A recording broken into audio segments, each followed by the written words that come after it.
तुम पूरी ज़िंदगी इस कोशिश में गुजार देते हो कि लोग तुम्हें स्वीकार करें, तुम्हें सराहें और तुम्हें अच्छा समझें।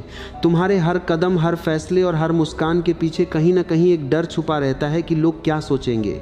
और इसी डर में तुम खुद को दूसरों की उम्मीदों के अनुसार ढालते चले जाते हो। धीरे धीरे तुम्हारी असली पहचान पीछे छूट जाती है। जरा सोचो, तुम्हारा कितना समय और कितनी ऊर्जा सिर्फ इस चिंता में खत्म हो जाती है कि कोई तुम्हें जज न कर दे, कोई तुम्हें गलत न समझ ले। लेकिन क्या तुमने कभी रुककर यह सोचा है कि यह सब तुम्हें आखिर कहाँ ले जा रहा है? क्या इससे तुम्हें सच में शांति मिलती है या फिर भीतर का बोझ और भारी हो जाता है? सच्चाई यह है कि जितना ज़्यादा तुम पसंद किए जाने की दौड़ में भागते हो, उतना ही खुद से दूर होते जाते हो। और जब तुम ये दौड़ छोड़ देते हो, तभी एक गहरी समझ की शुरुआत होती है कि असली आज़ादी बाहर से नहीं बल्कि भीतर से आती है। जब तुम दूसरों की नज़रों से जीना छोड़ देते हो तो जीवन में एक हल्कापन उतरने लगता है, जैसे कोई पुराना बोझ अचानक कंधों से उतर गया हो। लेकिन परवाह न करने का मतलब यह नहीं कि तुम लापरवाह या गैर जिम्मेदार बन जाओ। इसका मतलब सिर्फ इतना है कि तुम उस बेकार की चिंता से खुद को आज़ाद कर लो जो तुम्हें भीतर से खोखला कर रही है।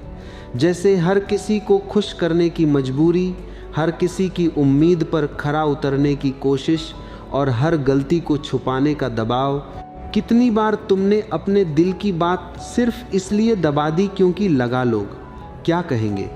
कितनी बार अपने सपनों को टाल दिया और कितनी रातें सिर्फ इसी सोच में जागते रहे कि लोग तुम्हें कैसे देखेंगे? जबकि सच्चाई यह है कि लोग उतना ध्यान नहीं देते जितना तुम समझते हो। हर कोई अपनी ही ज़िंदगी में उलझा है, तो फिर अपनी ज़िंदगी उनके हाथों में क्यों सौंप दी जाए? जब तुम ये बोझ छोड़ते हो तो भीतर एक नया आत्मविश्वास जन्म लेता है, क्योंकि अब तुम्हें कुछ साबित नहीं करना, तुम्हें बस अपने सच के साथ जीना है। और यही असली आकर्षण है।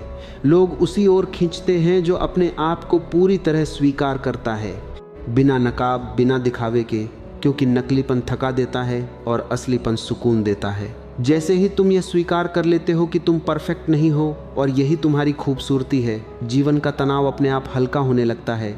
गलती डर नहीं रह जाती बल्कि सीख बन जाती है। परफेक्शन एक भ्रम है और ज़िंदगी हमेशा अधूरी और बदलती रहती है, इसलिए इस अधूरेपन को ही अपनाना समझदारी है। जब तुम दूसरों की राय और नियंत्रण की चाह छोड़ देते हो तो जीवन बहने लगता है, रिश्ते सहज हो जाते हैं, काम बोझ नहीं अवसर बन जाता है और भीतर एक स्थिरता आ जाती है। फिर न आलोचना तुम्हें गिरा पाती है और न तारीफ तुम्हें बहा ले जाती है। तुम संतुलन में जीने लगते हो। यही सच्ची स्वतंत्रता है, बिना डर के जीना, बिना बोझ के जीना। और जिस पल तुम सच में परवाह करना छोड़ देते हो, उसी पल से जिंदगी चुपचाप तुम्हारे पक्ष में बहने लगती है।